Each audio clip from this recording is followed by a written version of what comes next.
Good morning, everyone, and welcome to our special webinar on HR risks and opportunities in charities. The webinar is being brought to you by the HR department in collaboration with one of our partners, Community Connex. I am Shahbana Bhatti, the HR lead here at the HR department.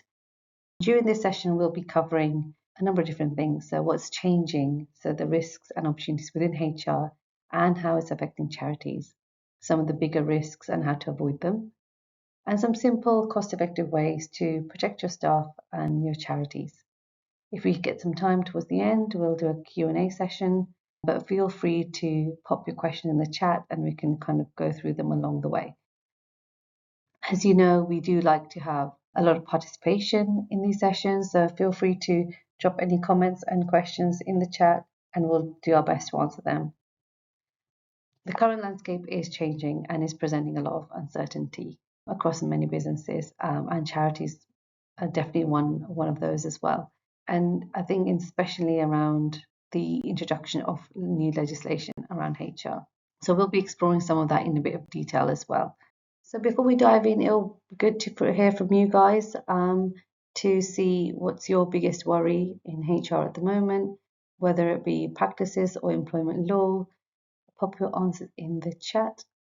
I think some of the other things that we're hearing from our clients is the increase in national insurance, which is having that domino effect across the organization, and they're seeing staffing being affected in terms of reduction in staffing and freezes in recruitment, for example. So it's having a big impact in terms of financing. Thank you everyone for that.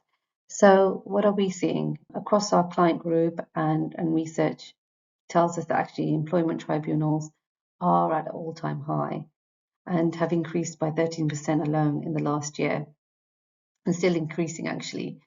And the reason for that is that employees are more inclined to raise claims now, versus 5-10 years ago where it may not have been as prominent. We're also seeing that there's an increase in challenges from volunteers and casual workers. We understand that within charities there's a blended workforce arrangement where you have volunteers, you have zero-hour workers, as well as a sort of permanent staff. And so some of the challenges that we see across our casual workers is that maybe there's a lack of commitment or a reliability. It may not be their first sort of the primary job, so they may not be as committed. For example, we've had a client group who had casual workers that picked up shifts but didn't turn up or cancelled at the last minute, which is having a major challenge across the rest of their service. Another thing we've seen is misclassification, which can lead to employment rights claims. And by that we mean actually that when you're treating someone like an employee, they may legally be entitled to the same rights. So for example, with volunteers, you may sign them up to do a certain job, but if that job grows essentially with more responsibilities, same as a standard employee, then they would have the same employment rights. And so some of the consequences we see as part of those risks is that if issues are becoming bigger than what they need to be, when they're at sort of the minor stage and not being addressed, they do become major quite quickly. We see that some leaders may not be equipped to deal with some of these issues, partly due to maybe experience or maybe not having the confidence, and then that having a significant impact on time that managers have to spend on this, and then the financial repercussions of that as well. Right, so I just wanted to fill you guys in on some actuals. So if a case does go to a tribunal for unfair dismissal, the claims can be awarded of up to 21,000.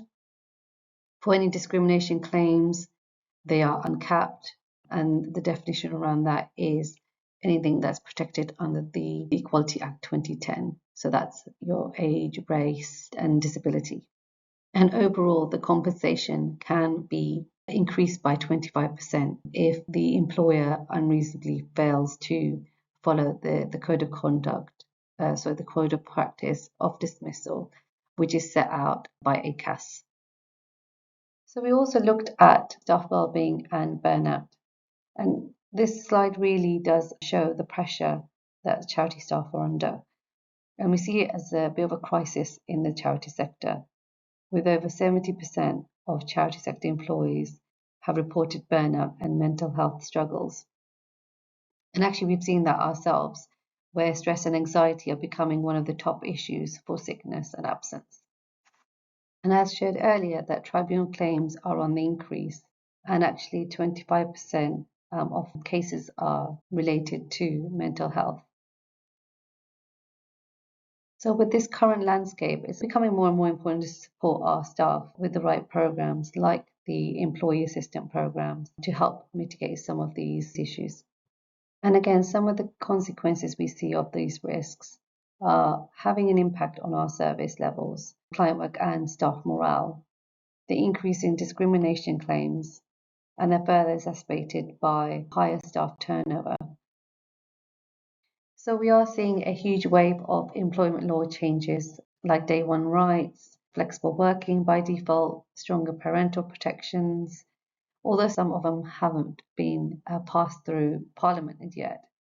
They are still something to think about and prepare for. For charities in particular, I'd say we've been preparing around the zero-hour contract change, which is due to come into effect 2026. And we're trying to prepare for that now. So we're looking at workforce planning, for example. Are we able to move some of the current staff onto a more different contract to suit our needs? So it's still something to think about and prepare for because these changes will be coming.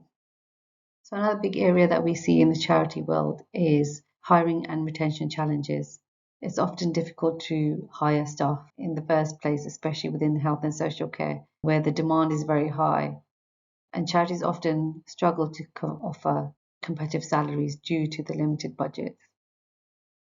Local authorities are also reducing funding and in places taking out completely. 41% of employees would leave for other benefits. And some of the consequences we see around this is, we know recruitment is going to be a costly activity. And from our research, it tells us that actually each vacancy is costing around 30,000 on average to recruit through agencies. And actually equally, a bad hire, if someone's been posted into a role, a bad hire can also have a detrimental financial impact as well. And to help mitigate some of that, there are some low-cost benefits out there that could help retain some of your talent, low-cost development opportunities such as the government apprenticeship scheme, which is effectively helping upskill staff in-house. And it's a nice way for an employer to show that they are invested in their employees. This slide really brings home to how underinvestment in HR doesn't just create internal problems, it affects reputation, funding, and imposed legal risks. And this is an area where charities can't really cut corners. And for many reasons, I think charities operate without dedicated HR functions. And this can lead to inconsistent practices around recruitment, compliance, things like DBS and right to work checks, and around safeguarding. And we have seen actually funders increasingly want to prove that charities are taking these things seriously. So having had surveyed our clients and also looking at the general HR trends across the UK, these seem to be the main priorities that charities are focusing on this year. Obviously recruitment and retention being at the top, but we're also seeing that charities want to see that managers are becoming more and more confident and putting the right training in place to enable that to happen.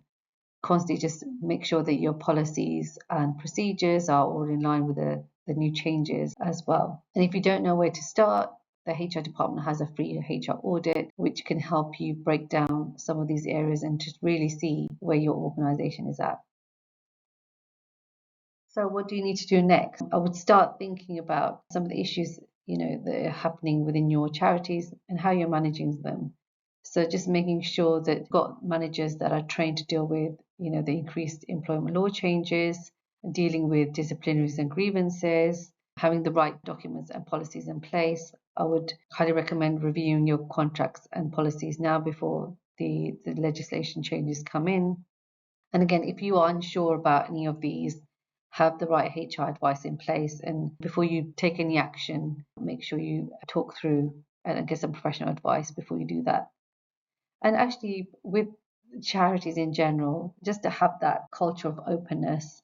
I know working with Community Connex that we are a very values-based organization and we do foster a culture of openness. And thank you everyone for joining today. It's been a really great discussion, so thank you for that.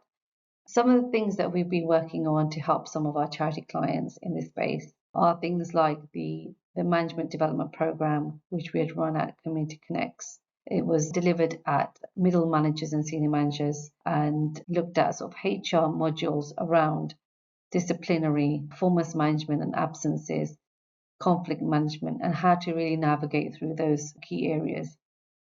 We are looking to do run a HR Essentials in person, which also will be uncovering quite unique challenges within charities, and that's coming up. Of course, we also have our webinars, which we run almost on a monthly basis, and these are sort of quick 30-minute how-tos, and all the details are on the website. From Community Connex, Devon has agreed to do a governance review for those that might want to take up on that.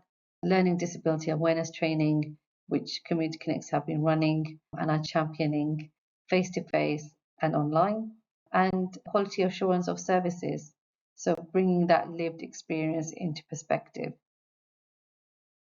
Just to reiterate on the tools to help you, please go ahead and scan the QR code, which will take you to our free HR audit quiz, which will give you a personalized report on how your HR department is performing.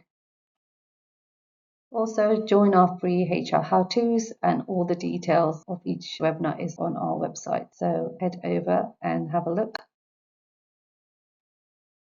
And finally, just keep connected. If you'd like to reach out to myself or Devon, our contact details are on the slide.